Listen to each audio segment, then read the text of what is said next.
सूर्यवंशी मर्यादा पुरुषोत्तम भगवान राम के वंशज, मेवाड़ राज्य की स्थापना करने वाले प्रथम शासक बप्पा रावल, जिन्हें कालभोज के नाम से भी जाना जाता है। इन्होंने सिंधु नदी की पश्चिम की ओर से बढ़ते आक्रमणों को सदियों तक रोके रखा।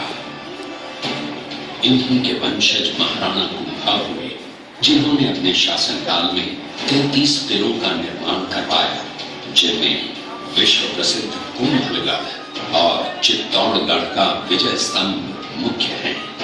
इसी राजवंश में एक और महाप्रतापी राजा राणा सांगा हुए, जिनका साम्राज्य अफगानिस्तान तक फैला था, जिनका जीवन चरित्र शौर्यपूर्ण गाथाओं, त्याग और बलिदान से भरा है।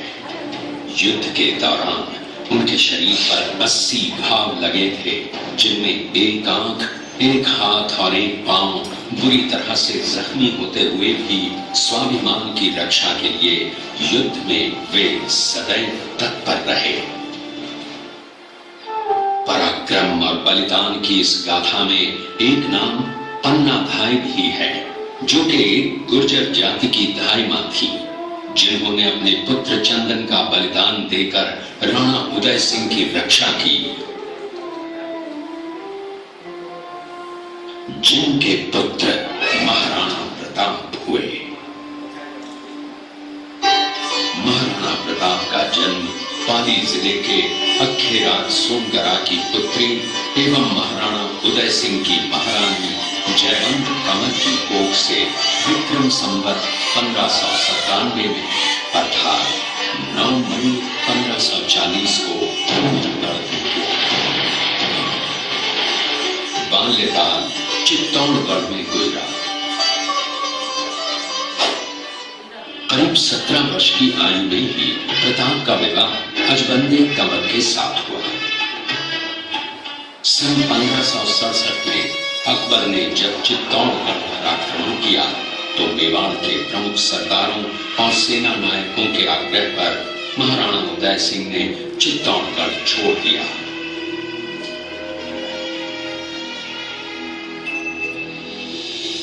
मुगलों के प्रति उनमें घृणा के भाव जागृत हुआ।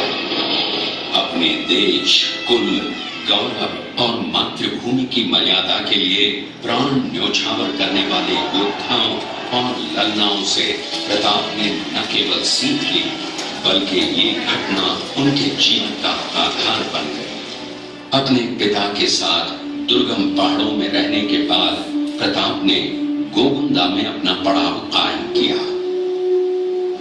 फरवरी 1572 को महाराणा उदय सिंह का देहांत हुआ।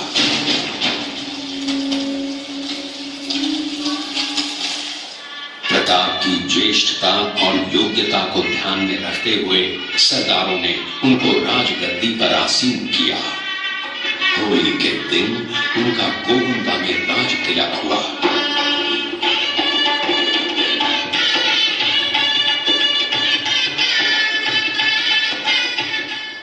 उस समय तक लगभग सभी राजाओं ने मुगल सम्राट अकबर की अधीनता स्वीकार करी थी। एकमात्र महाराणा प्रताप ने अपना मस्तक अकबर के आगे नहीं झुकाया। अपनी स्वाधीनता और सार्वभौमिकता के अधिकार को सर्वोपरि माना। अपने दृढ़ निश्चय का परिणाम प्रताप अच्छी तरह जानते थे। प्रताप मुगलों से लोहा लेने की तैयारी में जी जान से जुट गए। 18 जून 1576 की सुबह हल्दी घाटी और खमनोर के मध्य एक मैदान में ऐतिहासिक युद्ध हुआ, जो बाद में रक्त तलाई के नाम से जाना गया। महाराणा प्रताप की सेना गोगुंदा से हल्दी घाटी पहुंची, जबकि सेनापति मानसिंह के नेतृत्व में मुगल सेना ने हल्दी घाटी के ठीक नीचे मैदान में अपना मोर्चा जमाया। मुगल सेना के हराबल दस्ते द्वारा घाटी में घुसपैठ करने के प्रयास की प्रतिक्रिया स्वरूप महाराणा प्रताप की सेना मुगलों पर टूट पड़ी। प्रताप के हराबल सैन्य दलों का नेतृत्व पठान हाकिम खान कर रहे थे। भीरू राणा, जो राणा पूंजा के नाम से भी जाने जाते हैं, उनके नेतृत्व में भील आदिवासियों ने गोरिल्ला पद्धति से युद्ध करते हुए मुगलों के छक्के लगा दिए। देखते ही देखते शाही सेना में खलबली मच गई। रक्त तलाई घोड़ों की टापों, हाथियों की चमकारों और तलवारों की झनकारों से गूंज उठी। चारों तरफ हाहाकार मच गया।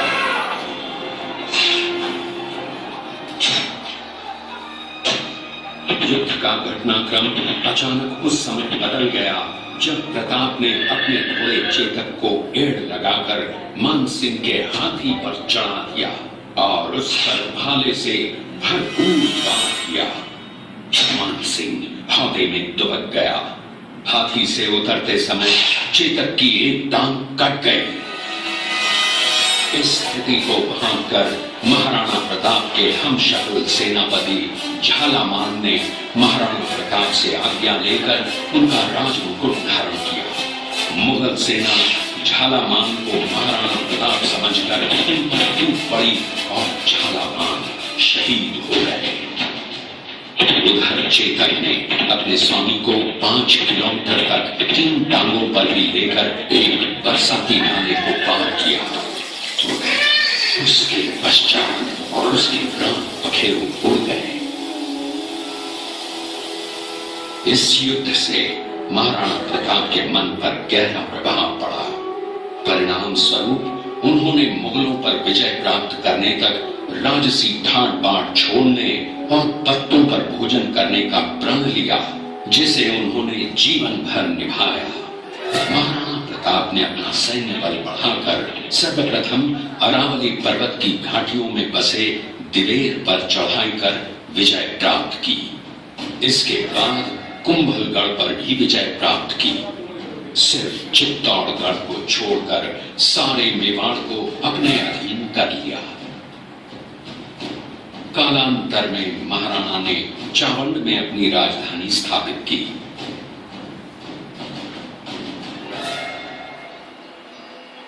19 जनवरी 1597 को राणा प्रताप ने मात्र 57 वर्ष की आयु में इस संसार से प्रयाण किया।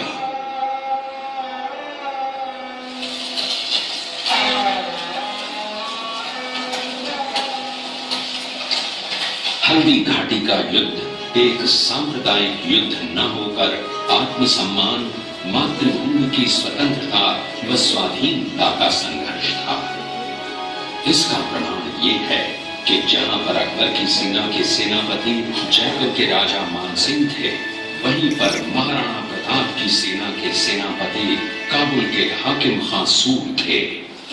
महाराणा प्रताप स्वतंत्रता की वेदी पर एक ऐसा अंगारा था जो आत्मसम्मान व देश गौरव के लिए दिन रात जलता रहा, धधकता रहा और अंत में बुझकर भी उसने देश में ऐसा लौह भर दिया जिसकी प्रखर किरणों ने भारत माता को गुलामी की जंजीरों से मुक्त कराने के लिए सदा प्रेरित किया।